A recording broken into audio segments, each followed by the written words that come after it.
no nosso estudo, que eu conduzi no meu doutorado, e depois tive o auxílio do Daniel e do Bruno Damasio para análise e publicação dos artigos, a gente encontrou que os agnósticos tinham menos sentido de vida do que os ateus.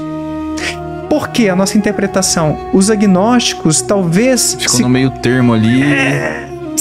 Os ateus se alinham mais com as respostas científicas, acabam talvez confiando mais ainda na ciência como fonte de respostas para suas questões. Alguns viram ateus praticantes também, né? No sentido de que atrelam um sentido ali. Pode ser um senso de comunidade que a gente estava falando antes também, né? Os ateus se unem... Não se unem tanto, mas se unem mais do que os agnósticos.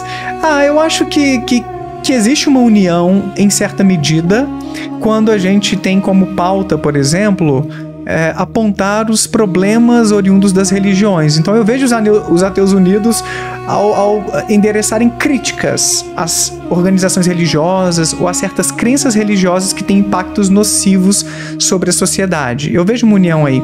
Mas ao mesmo tempo a gente não tem tantos valores assim em comum. Tem ateu de direita, tem ateu de esquerda, por exemplo. Então do ponto de vista político é meio complicado. A ciência tende a ser mais endossada, essa confiança na ciência, entre ateus do que entre religiosos. Mas ainda assim você vê alguns ateus meio negacionistas. Sim.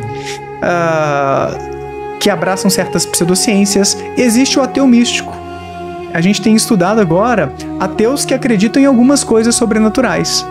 Que são aqueles que dizem, Deus não existe. Mas a astrologia, a homeopatia, ou então Reiki, Theta Healing, então essas terapias questionáveis, muitos abraçam. Até mesmo alguns acreditam em vida após a morte. Sério? Interessante, cara. Eu vou deixar a referência para o pessoal não achar que eu tô falando abobrinha.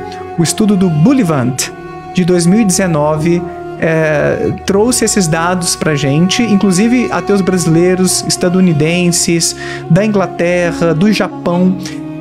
Boa parte desses ateus endossa pelo menos um tipo de crença sobrenatural. Então, peraí, o ateu é o cara que ele não tem uma religião ou ele não tem espiritualidade? Nenhuma coisa nem outra. Existem então, ateus religiosos. Não, mas o ateu, então, que acredita na vida após a morte não é necessariamente um ateu. O barato da ciência e da filosofia é justamente quebrar com essas caixinhas simplistas com que a gente trabalha no dia a dia, de senso comum. Olha que legal. O ateu é o sujeito que nega a existência de Deus ou deuses de forma geral. Então, diante da questão Deus existe, o ateu responde, não existe. E é importante até a gente enquadrar ou estabelecer certas fronteiras sobre o que a gente está chamando de Deus.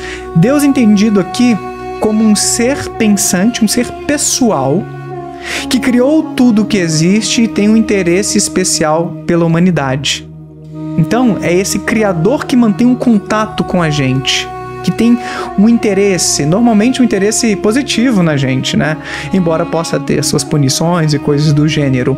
Nesse sentido, o ateu é aquele que diz, não existe divindade alguma, nenhuma nem muitas, como no caso do politeísmo, embora alguns deles endossem outras crenças sobrenaturais, como a reencarnação.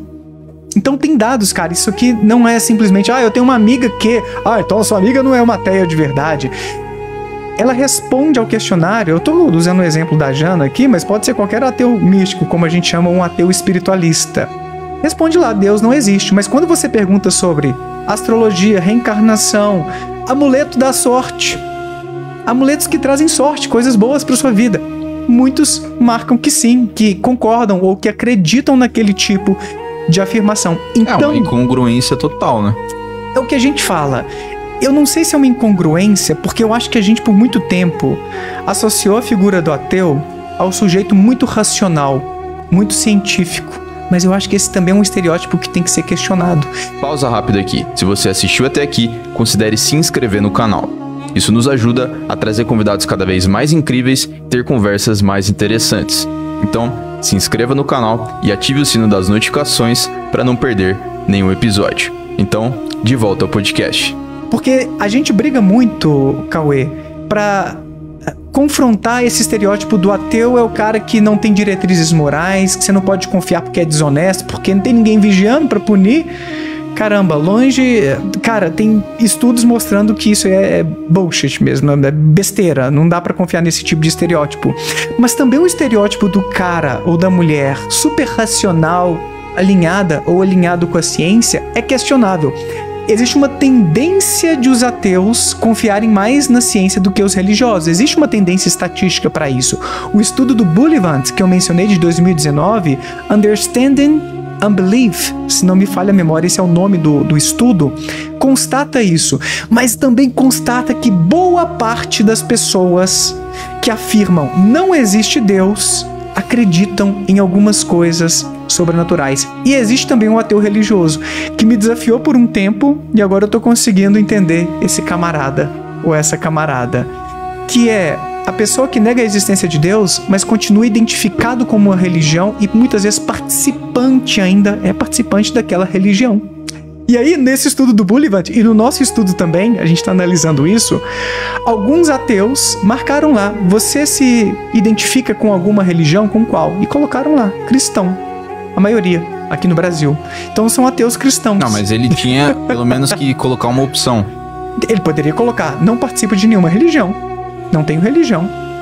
Porque primeiro é a pergunta, a gente faz... Mas aí será que o cara participa da religião só pelo conforto social? Sim. Por não sofrer uma pressão? Exatamente. Cara, existem líderes religiosos que são ateus. Padres, pastores, não sei se médiums, aí eu já desconheço. Eu não tô dizendo que é a maioria também não, tá? Mas eu já entrevistei no meu canal, no quadro Testemunho Cético, ex-pastores, ex-padres que comentam isso, que conheceram colegas que não acreditavam. E alguns deles ainda se mantiveram na função mesmo depois de parar de acreditar. Que virou um business, né? É um business. E não só um business do ponto de vista financeiro, mas também porque existe uma função social importante sendo cumprida por esses líderes. E aí a pessoa simplesmente abrir mão de uma hora para outra. Eu acabei de entrevistar hoje... Não, mas espera, uma função social, ele pensa nesse quesito em relação aos outros ou ele mesmo? Sim, de ele ser uma figura importante para outras pessoas. Ele administra uma comunidade de pessoas de fé que depositam confiança nele. Ele organiza toda a vida daquela congregação religiosa. Mas a minha pergunta é a seguinte: ele se mantém nesse sistema em prol dos outros, porque ele fala, se eu largar isso daqui eu vou estar prejudicando muita gente, ou ele se mantém em prol de si mesmo, né? Ambas as coisas podem acontecer, entendi agora, porque ele pode ter uma preocupação sobre como a própria família vai vê-lo, a comunidade, ele pode ter um medo desse ataque, de ele perder os privilégios que ele conquistou, não só financeiros, como você já aludiu aí previamente, né? Mas também privilégios sociais, é um status, cara. Você ser líder de uma congregação, de uma comunidade, te coloca numa posição que envaidece muitas pessoas, que te tornam alguém importante, que faz diferença na vida de muitas pessoas. E não só no sentido ruim, né? Eu não tô dizendo aqui que, nossa, você não pode se sentir feliz ou contente porque tem uma posição de autoridade, de influência. Pode ser uma coisa legal, sim, que traz uma felicidade, uma realização interessante e você ser uma pessoa bacana, que realmente deseja o bem dos outros e acredita que tá fazendo bem aos outros. Mas obviamente existem aqueles que abusam dessa posição de poder. A gente pode falar sobre isso depois se você quiser. Mas só voltando aqui, alguns podem ter dificuldade de se desconectar desse sistema religioso. Eu entrevistei mais cedo o Vitor Andrade, que é filósofo, ex-evangélico, hoje ateu, e estava me contando, não foi ao ar ainda, a gente gravou, né? O episódio vai daqui a pouquinho. Estava me contando que ele foi a igreja dar satisfação de que parou de acreditar e tinha que contar isso pro pastor dele, para alguns colegas. Então, existe um vínculo social muitas vezes forte que dificulta a sua saída e a ponto de algumas pessoas às vezes ficarem ali por mais um tempo, alguns meses, alguns anos, porque como eu vou lidar com a minha desconversão, a minha apostasia?